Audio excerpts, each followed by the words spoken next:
देश विदेश में बढ़ने लगी ऊँटनी के दूध की मांग। राजस्थान से भेजा जाएगा अहमदाबाद, मुंबई व चेन्नई हर रोज 3000 लीटर दूध। 3000 रुपए लीटर बिकता है ऊँटनी का दूध। बढ़ने लगी ऊँटनी के दूध की मांग। अहमदाबाद, चेन्नई व मुंबई में रोज भेजा जाएगा 3000 litre milk camel. Diabetes type 1 के बढ़ते रोगियों के कारण चेन्नई, मुंबई और अहमदाबाद समेत कई महानगरों से ऊँटनी के दूध की मांग बढ़ रही है। इसलिए अब जैसलमेर से प्रतिदिन 3000 लीटर ऊँटनी का दूध इन शहरों में भेजा जाएगा। इसके लिए एक बड़े ऊँट वैज्ञानिक ने ऊँट पालकों की एक समिति बनाकर पूरा स्ट्रक्चर तैयार किया है। नाबार्ड से लोन लेकर उपकरण मंगाए गए। उसके तहत पहले दूध पास्चराइज होगा और फिर ऊँट पालकों की करीब 700 ऊँटनी से 3000 लीटर दूध निकालकर और पैकिंग कर इन शहरों में भेजा जाएगा। इससे न सिर्फ ऊँटनी का संरक्षण होगा बल्कि पालकों को भी दूध का बड़ा प्लेटफॉर्म मिलेगा। लंबे समय से ऊँट वैज्ञानिक ऊँटनी के दूध के लेकर प्रोसेसिंग, पैकिंग और मार्केट की तलाश कर रहे हैं, लेकिन बीते 1 साल में कोरोना वायरस के कारण इस पर काम नहीं हो सका। अब केंद्र और राज्य सरकार भी एक विशेष वर्ग का ग्रुप बनाकर अलग अलग क्षेत्रों में काम करने वाले लोगों को सपोर्ट करने के लिए तैयार है। उसी के तहत राष्ट्रीय ऊष्ट अनुसंधान केंद्र के पूर्व निदेशक डॉक्टर NB पाटिल ने जैसलमेर में ऊँट पालकों का ग्रुप बनाकर यह संस्था तैयार की है। इसका रजिस्ट्रेशन भी हो चुका है। अभी तक इन शहरों में कच्छ के आसपास में ऊँटनी का दूध एकत्र होकर अहमदाबाद में पास्चराइज होता है और फिर उसकी पैकिंग कर दूसरे शहरों में भेजा जाता है। लेकिन अब इसमें राजस्थान भी शामिल होने की तैयारी में है। कई साल पहले ही तमाम अनुसंधान में यह सिद्ध हो चुका है कि डायबिटीज रोगियों के लिए ऊँटनी का दूध बहुत फायदेमंद है। लेकिन जितनी बड़ी तादाद में देश में डायबिटीज के रोगी हैं, इतनी तादाद में ऊँटनी का दूध आसानी से नहीं मिल पाता है, क्योंकि 7 से 1.25 लाख ही बचे हैं ऊँट। पिछली पशु गणना के मुताबिक देश में अब तक ऊँटों की संख्या 3.25 लाख ही बची है, जबकि 2 दशक पहले यह 7 लाख के करीब थी। देश की कुल ऊँटों की संख्या का 50 से ज्यादा % हिस्सा राजस्थान में है। राजस्थान के जैसलमेर में 49,000, बीकानेर में 46,000, बाड़मेर में 43,000, चूरू में 32,000, हनुमानगढ़ में 31,000, जोधपुर में 16,000 और नागौर में 10,000 ऊँट हैं। एक प्रजाति का संरक्षण अब उसके दूध के प्रोडक्ट से ही होगा। उसी के लिए कई सालों से हम प्रयासरत हैं कि ऊँट पालकों को ऊँटनी का दूध बेचने, प्रोसेसिंग करने, पैकिंग और बाजार उपलब्ध हो सके। बहुत जल्द जैसलमेर से हम प्रतिदिन 3000 लीटर दूध दूसरे बड़े शहरों में भेजेंगे। यह कहना है डॉक्टर NB पाटिल, पूर्व निदेशक NRCC का सहित कई देशों में बढ़ रही है ऊँटनी के दूध की मांग। बिक रहा है 3000 रुपये प्रति लीटर। भले ही भारत में ऊँटनी के दूध के उत्पाद कम ही देखने को मिलते हैं, लेकिन फिर भी राजस्थान और गुजरात में ऊँटनी रखने वालों की इन दिनों चांदी ही चांदी है। इसके पीछे वजह दुनिया के अन्य हिस्सों में ऊँटनी के दूध की बढ़ती मांग है।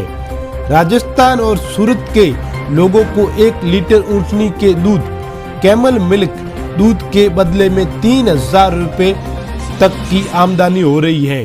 कैमल मिल्क की अमेरिका सहित विश्व के कई देशों में काफी मांग है। कैमल मिल्क और इससे बने मिल्क पाउडर की मांग अमेरिका से लगातार बढ़ रही है और यही वजह है कि 1 लीटर दूध की कीमत $50 तक पहुंच गई है। राजस्थान में ऊँट मालिकों के लिए कैमल मिल्क किसी अप्रत्याशित उपहार से कम नहीं है, जो बीकानेर, जैसलमेर, कच्छ और सूरत में मैन्युफैक्चरिंग यूनिटों को दूध बेचते हैं।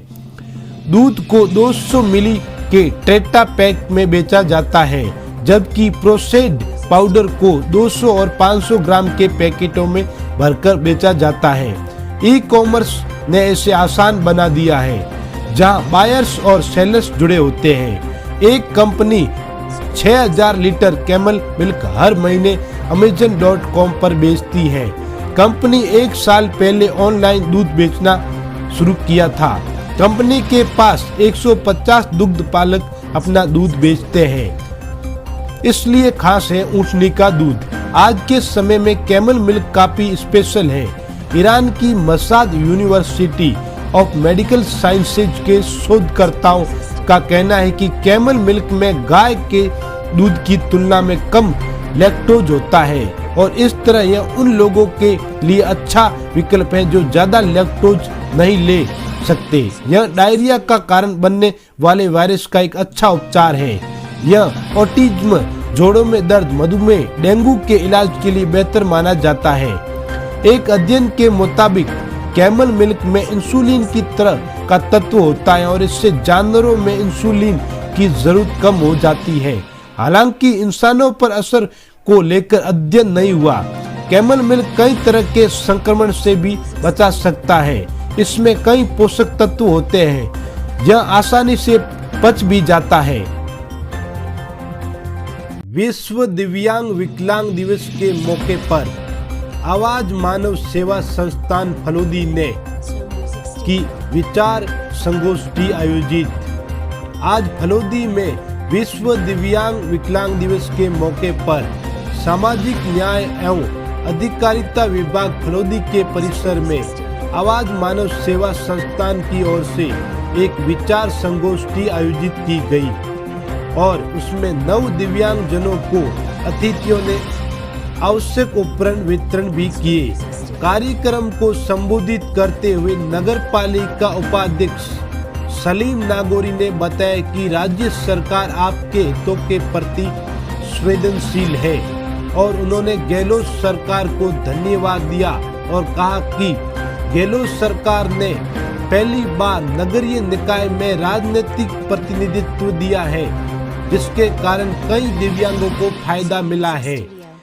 इस मौके पर सामाजिक सुरक्षा अधिकारी रमेश चंद पवार ने दिव्यांग हितों से चलाई जाने वाली विभिन्न जन कल्याणकारी योजनाओं के बारे में भी बिंदुवार बताया।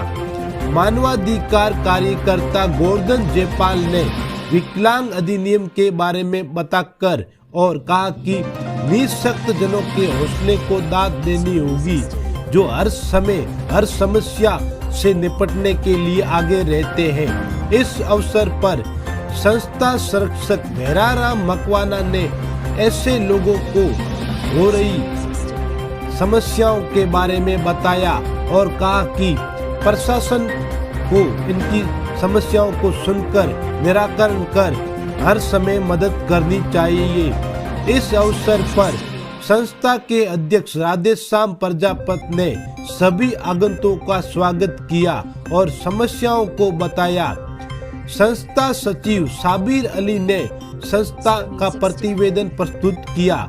इस अवसर पर अशोक मेघवाल, प्रेम कुमावत, रविंदर सारण, फूलन देवी चौधरी, बिरदार राम विश्नोई, पदम सिंह भाटी, मुकेश सुतार, भोमराज मेघवाल, देवीलाल माली, तेजकरण जयपाल, चंदन मेघवाल, स्वरूप चंद नगारची, अर्चन राम, मांगी देवी, शाकिर, श्रवण कुमावत आदि मौजूद थे। कार्यक्रम का संचालन एडवोकेट ओम प्रकाश शर्मा ने किया।